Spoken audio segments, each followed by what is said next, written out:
হজরত ইউনুস নবী কিভাবে মাছের পেটে গেলেন আর তিনি কিভাবে ৪০ দিন ধরে মাছের পেটের মধ্যে ছিলেন এবং কিভাবে সেখান থেকে বের হলেন, আজকের এই ভিডিওতে আমরা এই রহস্যময় ঘটনা জানব। একদা আল্লাহ রব্বুল আলামিন হজরত ইউনুস আলাইহিসসালামকে ওহির মাধ্যমে জানিয়ে দিলেন, হে ইউনুস, তুমি তোমার কওমের লোকদের নিকট হেদায়েতের জন্য তাদের দ্বীনের পথে আহ্বান করো। যদি তোমার কওমের লোকগণ হেদায়েত কবুল না করে তবে আমি তাদেরকে সেইভাবে ধ্বংস করে দিব যেভাবে ইতিপূর্বে আদ ও সামুদ জাতিকে ধ্বংস করেছিলাম। অতঃপর হজরত ইউনুস আলাইহিসসালাম তার কওমের নিকট গিয়ে বলবেন, হে আমার কওম, তোমরা সবাই স্বীকার করে নাও যে আল্লাহ রব্বুল আলামিন ব্যতীত আর কোনো উপাস্য নেই, আমি তার প্রেরিত রাসূল। তোমরা দেবদেবীর পূজা পরিত্যাগ করে এক নিরাকার ও সর্বশক্তিমান আল্লাহ রব্বুল আলামিনের উপাস্য ও ইবাদত করো এবং আমার উপদেশ ও আদেশ অনুযায়ী কর্ম করো।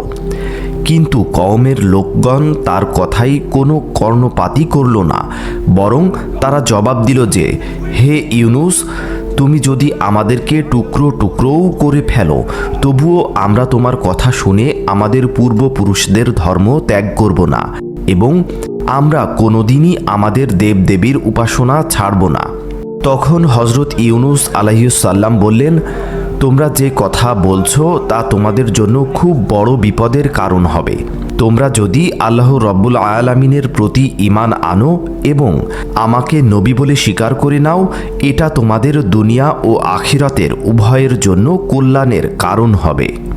যদি তোমরা তোমাদের কল্যাণ ও মঙ্গল কামনা করো তবে তোমাদের ভুল পথ পরিত্যাগ করে আল্লাহ রব্বুল আলামিনের ইবাদতে মগ্ন হও, আর নইলে অবশ্যই তোমাদের প্রতি আল্লাহ রব্বুল আলামিনের গজব নাজিল হবে, আর আখিরাতে তোমরা অনন্তকাল দোজখের আগুনে জ্বলতে থাকবে। এমন সময় একটি লোক হজরত ইউনুস আলাইহিসসালামকে বলল, আচ্ছা ইউনুস, তুমি শুধু গজবের কথা বলেছ, গজবটা কী রকম বস্তু একটু বলো তো শুনি। হজরত ইউনুস আলাইহিসসালাম জবাব দিলেন, গজব হলো আচমকা আল্লাহ রব্বুল আলামিন তোমাদের উপর ভীষণ কোনো বিপদ আপদ অবতীর্ণ করে দিবেন। যেমন ধরো প্রবল ভূমিকম্প, জল তুফান, বন্যা ও মহাপ্লাবন কিংবা আসমান হতে অগ্নিবৃষ্টির মাধ্যমে নানা রকমের গজব আল্লাহ রব্বুল আলামিন তোমাদের উপর নাজিল করতে পারেন। হজরত ইউনুস আলাইহিসসালামের এই কথা শুনে অপর এক ব্যক্তি বিদ্রূপ করে বলে উঠল, আচ্ছা ইউনুস, এতগুলি গজবের মধ্যে কোনটি আমাদের উপর অবতীর্ণ হবে সেটা সঠিকভাবে বলো তো শুনি। হজরত ইউনুস আলাইহিসসালাম বললেন, হে আল্লাহর বান্দা, কোনটি যে আসবে তা আমি সঠিকভাবে বলতে পারি না। এর সঠিক কথা কেবলমাত্র আল্লাহ রব্বুল আলামিনই বলতে পারেন। তবে এই বিপদগুলির যে কোনো একটি যে আসবে তাতে কোনো সন্দেহ নেই, কেননা আল্লাহ রব্বুল আলামিন আমাকে তা জানিয়ে দিয়েছেন। হজরত ইউনুস আলাইহিসসালামের কথা শুনে সকলেই হেসে উঠল এবং তারা বলল, ইউনুস ধোঁকাবাজ, তোমার কথার কোনো স্থিরতা নেই। এরপর তারা বলল, আচ্ছা তবে এই কথাও তো বলো, ওই গজব কোন দিন আসবে। হজরত ইউনুস আলাইহিসসালাম বললেন, কোন দিন আসবে তাও আমি সঠিকভাবে বলতে পারি না, অবশ্যই এতে কোনো সন্দেহ করার কারণ নেই।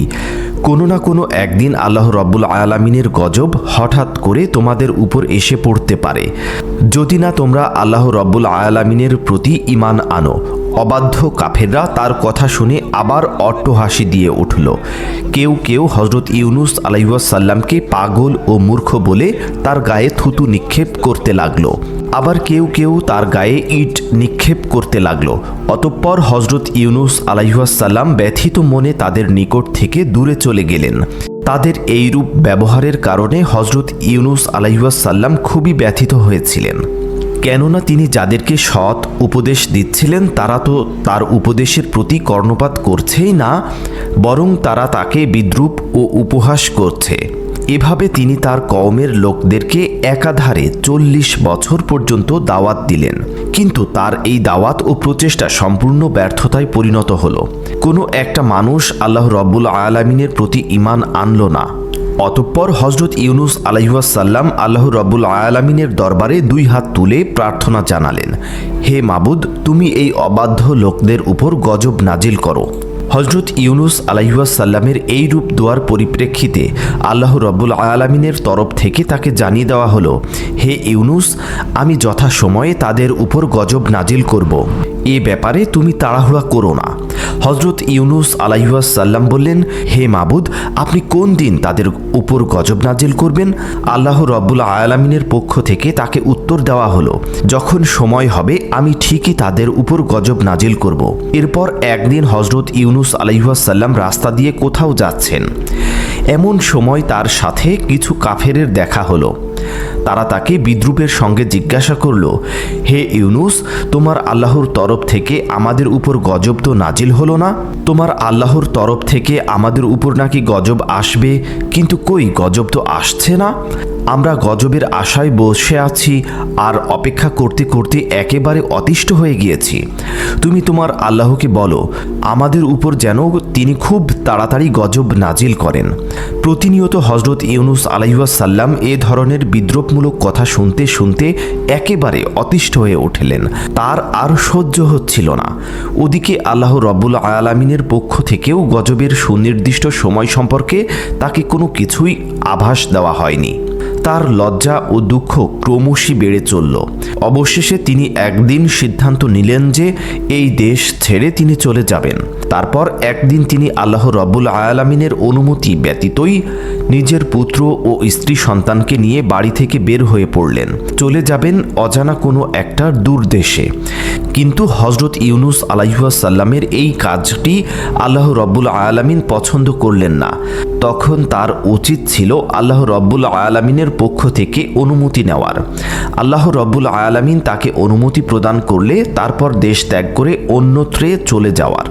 এদিকে হজরত ইউনুস আলাইহিসসালামের স্বদেশ ত্যাগ করার পরে হঠাৎ একদিন দুপুরবেলা সেই দেশে একটি ভীষণ অবস্থার সৃষ্টি হলো। কোথা থেকে অনেকগুলো মেঘ খণ্ড খণ্ড এসে একত্রিত হলো এবং ঘোর কৃষ্ণবরণ ধারণ করে সারা দেশকে অন্ধকারাচ্ছন্ন করে ফেলল। দেশের লোকজন এমন দৃশ্য আর কোনোদিন দেখেনি। এই দৃশ্য দেখে তারা অত্যন্ত ভীত ও শঙ্কিত হয়ে পড়ল। দেখতে দেখতে সেই মেঘ রাশির ভেতর থেকে বিদ্যুৎ চমকাতে শুরু করলো এবং কামানের গর্জনে গর্জন করে বৃষ্টিপাত শুরু হয়ে গেল। মনে হচ্ছিল যেন সেই প্রলয়নকারী প্রবল মেঘ দুনিয়ার সবকিছুই গ্রাস করে ফেলবে। মেঘের গর্জন ক্রমশই এমন ভয়ঙ্কর হয়ে উঠছিল যে তার এক একটি আওয়াজ মানুষ ও পশু পাখি সকলের হৃদয়ের মধ্যে প্রবল কম্পন ধরিয়ে দিচ্ছিল। আতঙ্কে হতবুদ্ধি হয়ে মানুষ এদিক সেদিক ছোটাছুটি করতে আরম্ভ করে দিল। এই সর্বগ্রাসী বিপদ থেকে কোথায় গিয়ে আশ্রয় নিবে তারা তা ঠিক করতে পারছিল না। সকলেরই মনে হতে লাগলো যে এটা আর কিছুই নয়। হজরত ইউনুস আলাইহিসসালাম যে তাদেরকে বারবার আল্লাহর গজবের ভয় দেখিয়েছিলেন, নিশ্চয়ই এটা সেই আল্লাহ রাব্বুল আলামিনের প্রেরিত গজব। তখন তারা বুঝতে পারল হজরত ইউনুস আলাইহিসসালাম একজন আল্লাহর সত্য নবী ছিলেন এবং তার ভবিষ্যৎবাণীও সত্য ছিল।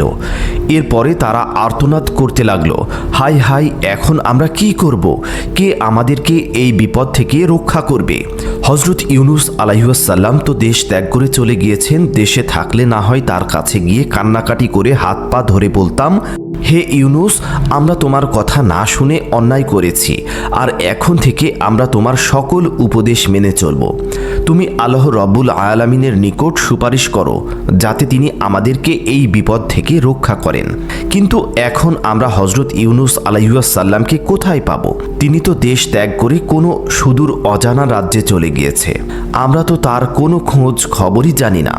ইউনুস আলাইহিসসালামের কওম এইভাবে সম্পূর্ণরূপে হতাশ ও নিরাশ হওয়ার পরে পরস্পর পরামর্শ করে একটি সিদ্ধান্ত নিল যে, হে সম্প্রদায়ের লোকেরা, আসুন আমরা একটি কাজ করি। হজরত ইউনুস আলাইহিসসালামকে যেভাবে মাথা নত করে আল্লাহ রাব্বুল আলামিনের দরবারে প্রার্থনা করতেন, আমরাও সেরূপ করে দেখি। যদি এর মাধ্যমে আল্লাহ রাব্বুল আলামিনের আমাদের উপর রহম করেন এবং এই বিপদ থেকে আমাদেরকে মুক্তি দান করেন, তাহলে এর চেয়ে উত্তম জিনিস আমাদের জন্য আর কি বা হতে পারে। তখন সকলেই একত্রিত হয়ে সিজদাতে অবনীত হয়ে আল্লাহ রব্বুল আলামিনের দরবারে প্রার্থনা করতে লাগলো, হে আমাদের মালিক ও প্রতিপালক, আমরা চরম অপরাধী, আমাদের পাপের কোনো শেষ নেই।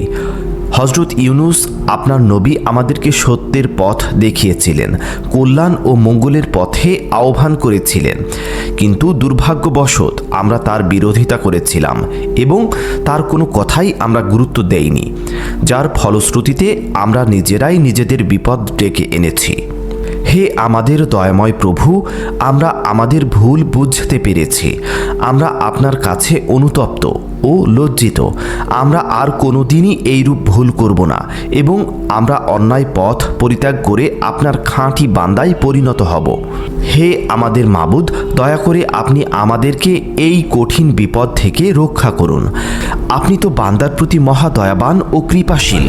তাদের ওইরূপ করুণ ও আন্তরিক প্রার্থনার ফলে তাদের প্রতি আল্লাহ রব্বুল আলামিনের দয়া হলো এবং তিনি তাদের উপর আসন্ন গজবকে প্রত্যাহার করে নিলেন।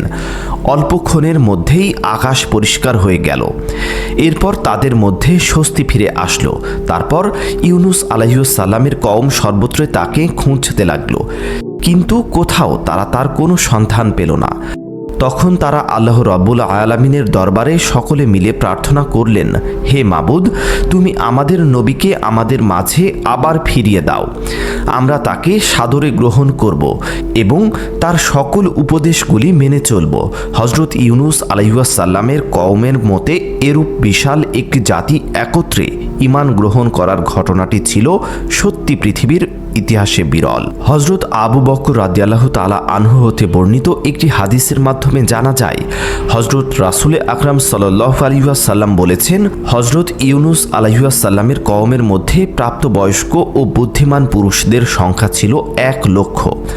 এছাড়া নারী ও বালক বালিকার সংখ্যা ছিল প্রায় 30 লক্ষ। এদিকে হজরত ইউনুস আলাইহিস সালাম স্বদেশ ত্যাগ করা বের হয়ে কিছু দূর চলার পর তিনি একটি নদীর তীরে গিয়ে উপস্থিত হলেন। তখন তিনি তার 2 পুত্র ও স্ত্রীকে নিয়ে একত্রে নদী পার হওয়ার চিন্তাভাবনা করতে লাগলেন, কিন্তু তিনি ভেবে দেখলেন সকলকে নিয়ে একত্রে নদী পার হওয়া সম্ভব নয়। তাই তিনি তার বড় ছেলেকে নদীর তীরে দাঁড় করিয়ে রেখে ছোট ছেলেটিকে কাঁধে তুলে নিলেন এবং তার স্ত্রীর হাত ধরে নদী পার হতে লাগলেন। প্রথমত নদীর মধ্যে কোনো ঢেউ ছিল না, কিন্তু যেই না হজরত ইউনুস আলাইহিস সালাম নদীর মাঝ বরাবর পৌঁছালেন, এমনি নদীতে প্রবল ঢেউয়ের শুরু হলো। হঠাৎ করে এরকম বিপদে পড়ে ইউনুস আলাইহিস সালাম কি করবেন কিছুই ঠিক করতে পারছিলেন না। তিনি তার স্ত্রীকে শক্তভাবে ধরে রেখেছিলেন, কিন্তু স্রোতের গতি এতই প্রবল ছিল যে তিনি তাকে আর ধরে রাখতে পারলেন না। স্ত্রী তার হাত থেকে ফসকে চলে গেল। স্ত্রীকে রক্ষা করতে গিয়ে যখন তিনি তার প্রতি মনোনিবেশ করেছিলেন, তখন তার ঘাড়ের উপরে থাকা ছোট ছেলেটির প্রতি তিনি অমনস্ক হয়ে পড়েছিলেন, আর সেই কারণে তার ছোট ছেলেটিও ঘাড় থেকে পড়ে গিয়ে নদীর স্রোতের সাথে কোথায় যেন বিলীন হয়ে গেল। তাদের মধ্যে কাউকেই তিনি উদ্ধার করতে সক্ষম হলেন না। তখন নদীর পাড়ে রেখে আসা বড় ছেলেটিকে উদ্ধার করার জন্য যেই না নদীর পাড়ের নিকটবর্তী হলেন, তখন তিনি দেখতে পেলেন যে একটি বাঘ তার ছেলেটিকে আক্রমণ করে তাকে ধরে নিয়ে দ্রুত জঙ্গলের মধ্যে চলে গেল। তখন আর তিনি কি করবেন? এভাবেই তিনি স্ত্রী পুত্রকে হারিয়ে শোকাহত হয়ে একই নদীর পাড় ধরে সম্মুখে চলতে লাগলেন। বহুদূর পথ অতিক্রম করার পর তিনি দেখতে পেলেন একটি বিরাট নদীর কোলে একটি জাহাজ নোঙর করা রয়েছে। বহু যাত্রী পূর্বে সেই জাহাজে আরোহণ করেছিল, তিনিও তাতে আরোহণ করলেন। অল্পক্ষণের মধ্যেই তা নদীর সীমানা পেরিয়ে সমুদ্রে গিয়ে উপনীত হলো। সমুদ্রে উপনীত হয়ে কিছুক্ষণ জাহাজটি ভালোই চলছিল, কিন্তু যেই না তারা সাগরের মাঝে উপনীত হলো, তখন আর সেই জাহাজটি সামনে অগ্রসর হচ্ছিল না। একই স্থানে সেটিকে আটকে থাকলো। জাহাজের ক্যাপ্টেন অনেক চেষ্টা করলেও জাহাজটিকে সামনে নিতে সক্ষম হলো না।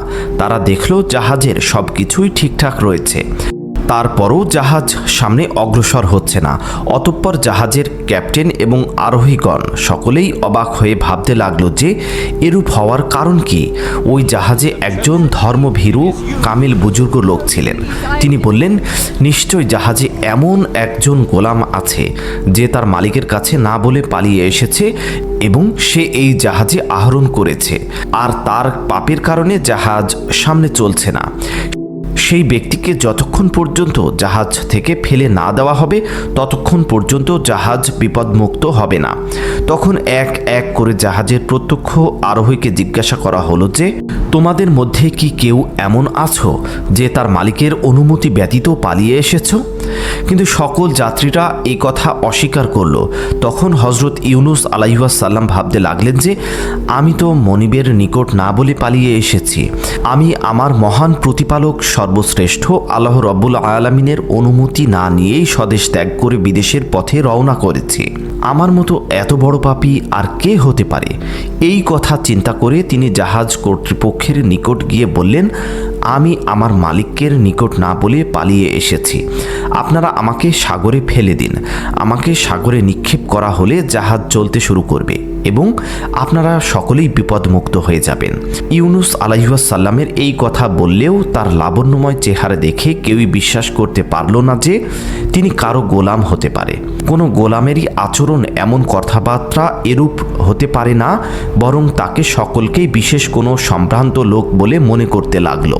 কিন্তু হজরত ইউনুস আলাইহিসসালাম যখন নিজেকে বারবার অবাধ্য গোলাম বলে তাদের নিকট প্রকাশ করতে লাগলো, তখন জাহাজের লোকজন বাধ্য হয়ে একটি সিদ্ধান্ত নিল যে সেই অবাধ্য লোকটিকে ধরার জন্য লটারি করা হবে। এরপর তারা লটারি করল, কিন্তু যতবারই তারা লটারি করল প্রত্যেকবারই হজরত ইউনুস আলাইহিসসালামের নাম উঠল। তখন তাদের কাছে হজরত ইউনুস আলাইহিসসালামকে সমুদ্রে নিক্ষেপ করা ছাড়া আর কোনো উপায় ছিল না। অতএব তারা তাকে সমুদ্রে নিক্ষেপ করল। সমুদ্রে নিক্ষেপ করার সাথে সাথে জাহাজটি আবার পূর্বের ন্যায় চলতে আরম্ভ করল এবং জাহাজের সকল যাত্রীরা বিপদমুক্ত হয়ে গেল। এদিকে হজরত ইউনুস আলাইহিসসালাম যখন সমুদ্রে নিক্ষেপ হলেন, এরপরেই একটি বিরাট মাছ এসে তাকে গিলে ফেলল। দুর্যোগের উপর যেন মহাদুর্যোগ, বিপদের উপর বিপদ। হজরত ইউনুস আলাইহিসসালাম দেশ ত্যাগ করে বের হওয়ার পর প্রথম তিনি নিজের স্ত্রী পুত্রকে হারিয়েছিলেন। এরপর তিনি নিজেই সমুদ্রে নিক্ষেপ হয়ে মাছের পেটে চলে এসেছেন। এর চেয়ে বড় বিপদ আর কি হতে পারে? আল্লাহ রাব্বুল আলামিনের একজন বিশিষ্ট নবী হওয়া সত্ত্বেও তার অনুমতি ব্যতীত স্বদেশ ত্যাগ করার কারণেই আল্লাহ রাব্বুল আলামিন তাকে এই কঠিন বিপদ ও বালা মুসিবত দিয়ে পরীক্ষা করছিলেন। আল্লাহ রাব্বুল আলামিন হজরত ইউনুস আলাইহিসসালামকে দুনিয়া থেকে তুলে নেওয়ার বদলে তাকে বাঁচিয়ে রাখার ইচ্ছা করলেন। এ কারণে তিনি উক্ত মাছটিকে হুকুম করলেন, হে মৎস্য, আমার প্রিয় নবী তোমার পেটে আশ্রয় গ্রহণ করেছে। সাবধান, তার যেন কোনো প্রকার কষ্ট বা অসুবিধা না হয়, এদিকে তুমি সর্বদা লক্ষ্য রাখবে। হজরত ইউনুস আলাইহিসসালাম মাছের পেটে যাওয়ার মাত্রই কেঁদে কেঁদে আল্লাহ রাব্বুল আলামিনের দরবারে ইস্তেগফার করতে লাগলেন এবং তিনি ফরিয়াদ করতে লাগলেন, হে মাবুদ, তুমি আমাকে ক্ষমা করে দাও। আমি আর কোনোদিন তোমার অসন্তুষ্টিমূলক কোনো কাজ করব না। তুমি আমার এবারের অপরাধ অনুগ্রহপূর্বক মার্জনা করো। তিনি এভাবে আল্লাহ রাব্বুল আলামিনের দরবারে কাকুতি মিনতি করছিলেন আর বারবার একটি দোয়া পড়ছিলেন, লা ইলাহা ইল্লা আনতা সুবহানাকা ইন্নী কুনতু মিনাজ জালিমিন। হে আল্লাহ, আপনি ছাড়া কোনো মাবুদ নেই, আপনি পবিত্র আর আমি জালিমদের অন্তর্ভুক্ত। এভাবেই একাধারে হজরত ইউনুস আলাইহিসসালাম মাছের পেটে 40 দিন কাটালেন এবং ইউনুস আলাইহিসসালাম মাছের পেটে থেকে বিরতিহীনভাবে এই দোয়া পাঠ করে যেতে লাগলেন। তিনি বুঝতে পারছিলেন না কখন দিন হচ্ছে আর কখন রাত হচ্ছে। 40 দিনে হজরত ইউনুস আলাইহিসসালাম সর্বমোট 1,40,000 বার এই দোয়াটি পাঠ করেছিলেন। শেষ পর্যন্ত আল্লাহ রাব্বুল আলামিনের দয়া ও কৃপায় হজরত ইউনুস আলাইহিসসালামের জন্য উঠল। তিনি তার প্রিয় বান্দার এই রকম অবস্থায় আর অবিচল থাকতে পারলেন না। তখন তিনি ওহির মাধ্যমে তাকে জানালেন, হে ইউনুস, তুমি যে দোয়াটি পাঠ করেছিলে এই দোয়াটি যদি তুমি পাঠ না করতে তাহলে কিয়ামতের আগ পর্যন্ত তুমি মাছের পেটেই থাকতে, কোনোদিন মুক্তি পেতে না।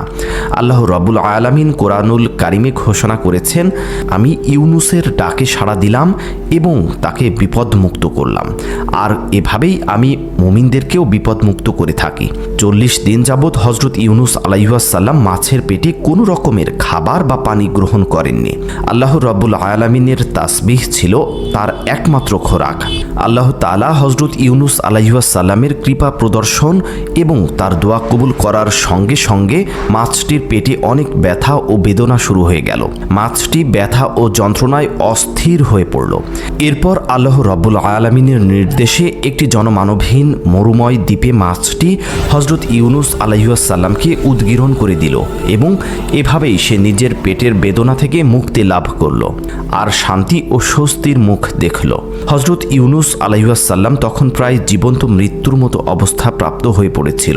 সামুদ্রিক মাছ ইউনুস আলাইহিসসালামকে নির্জন দ্বীপে উদ্গীরণ করে দিয়ে সমুদ্রে চলে গেল।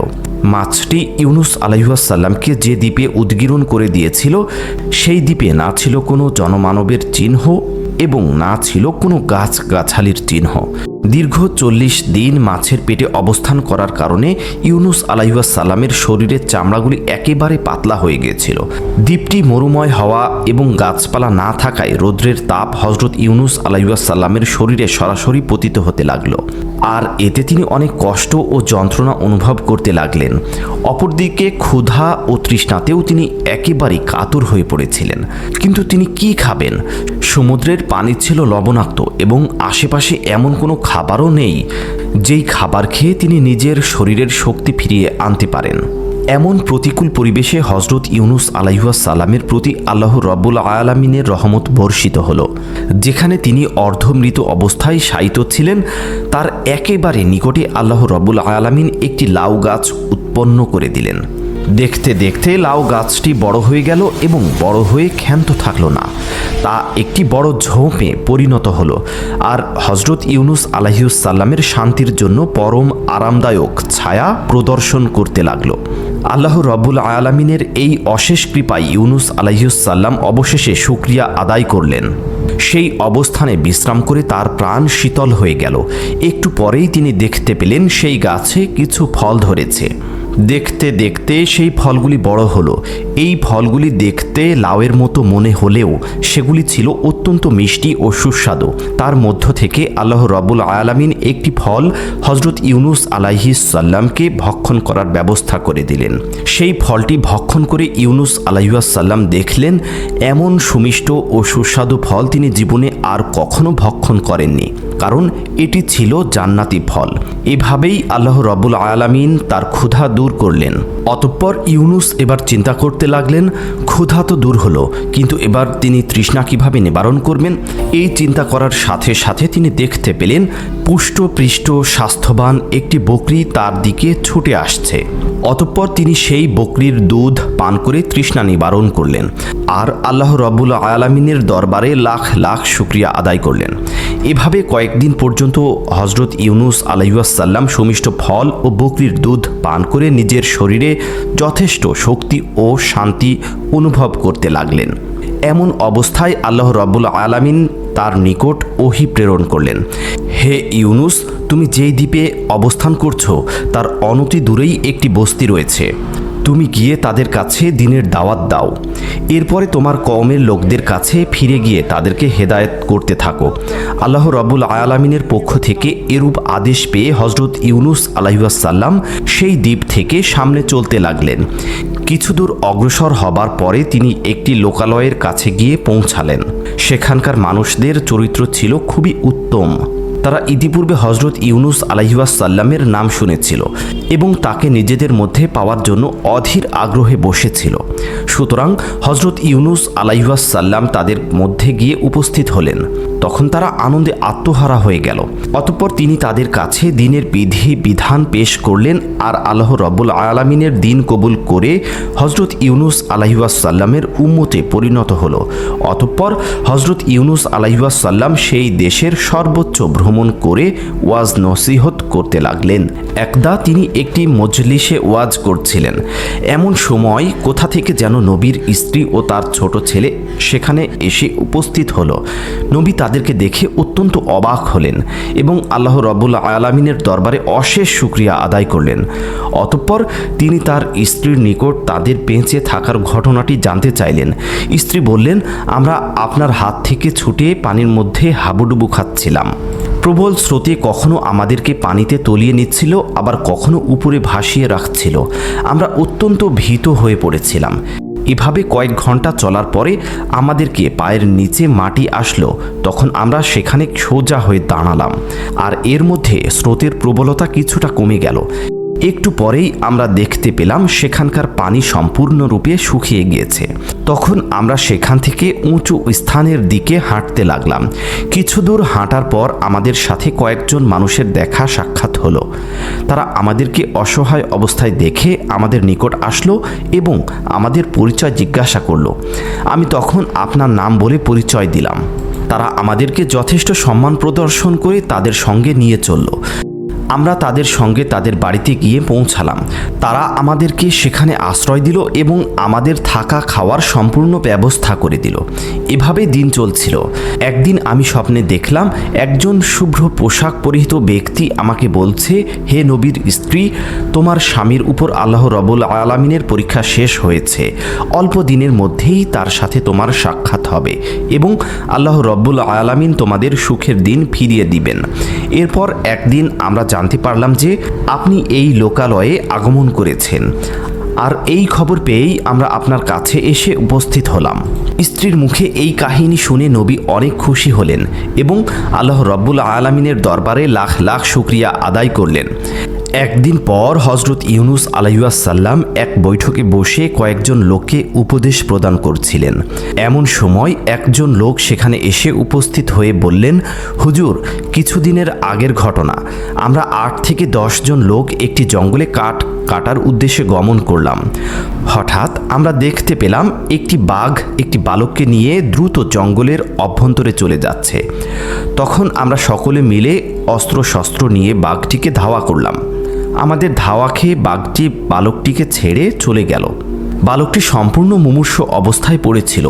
এরপর আমি ও আমার বন্ধুরা বালকটিকে বাড়িতে নিয়ে এসে অনেক চিকিৎসা ও সেবা যত্ন করলাম, যার কারণে সে সম্পূর্ণরূপে আরোগ্য লাভ করল এবং সুস্থ হয়ে উঠল। সুস্থ হওয়ার পরে সে তার সম্পূর্ণ ঘটনা আমাদেরকে খুলে বলল এবং সে বলল যে আমি আল্লাহর নবী হযরত ইউনুস আলাইহিসসালামের পুত্র। তখন হযরত ইউনুস আলাইহিসসালাম বললেন, আমার পুত্র কোথায়? তাকে জলদি নিয়ে এসো। লোকটি বলল, হুজুর, এখনই আমার সঙ্গের লোকজন তাকে নিয়ে আপনার কাছে উপস্থিত হবেন। এর কিছুক্ষণ পরে হযরত ইউনুস আলাইহিসসালামের ছেলেটিকে নিয়ে কিছু লোক তার কাছে উপস্থিত হলো। ছেলেকে এভাবে অকল্পনীয়ভাবে ফিরে পেয়ে হযরত ইউনুস আলাইহিসসালাম আল্লাহ রাব্বুল আলামিনের দরবারে লাখ লাখ শুকরিয়া আদায় করতে লাগলেন এবং তার 2 চোখ দিয়ে অবিরল ধারায় আনন্দের অশ্রু বেগুলিত হতে লাগলো। স্ত্রী পুত্রকে ফিরে পাওয়ার পরে হযরত ইউনুস আলাইহিসসালাম চিন্তা করলেন এবার তাকে স্বদেশে ফিরে যেতে হবে, কারণ এটাই ছিল আল্লাহ রাব্বুল আলামিনের নির্দেশ। অতঃপর তিনি সেই দেশের লোকজনকে বিদায় জানিয়ে স্বদেশের পথে গমন করলেন। প্রিয় দর্শক, এই ছিল মহান আল্লাহর এক প্রিয় নবীর কাহিনী, যার ধৈর্য, তওবা আর আল্লাহর প্রতি ভরসা আজও আমাদের জন্য বড় শিক্ষা। আমরা যেন ইউনুস আলাইহিসসালামের মতো বিপদে পড়ে আল্লাহকে ডাকি, তওবা করি, ধৈর্য ধরি, এই দোয়া করি আল্লাহর দরবারে আল্লাহ যেন আমাদেরকে সত্য বোঝার ও সে অনুযায়ী জীবন গড়ার তৌফিক দেন। আমিন। ভিডিওটি যদি আপনার ভালো লেগে থাকে তাহলে একটা লাইক দিন, নিচে কমেন্ট করে মতামত জানান, আর নতুন নতুন ইসলামিক কাহিনী পেতে সাবস্ক্রাইব করতে ভুলবেন না। দেখা হবে পরের কোনো ভিডিওতে ইনশাআল্লাহ। আল্লাহ হাফেজ।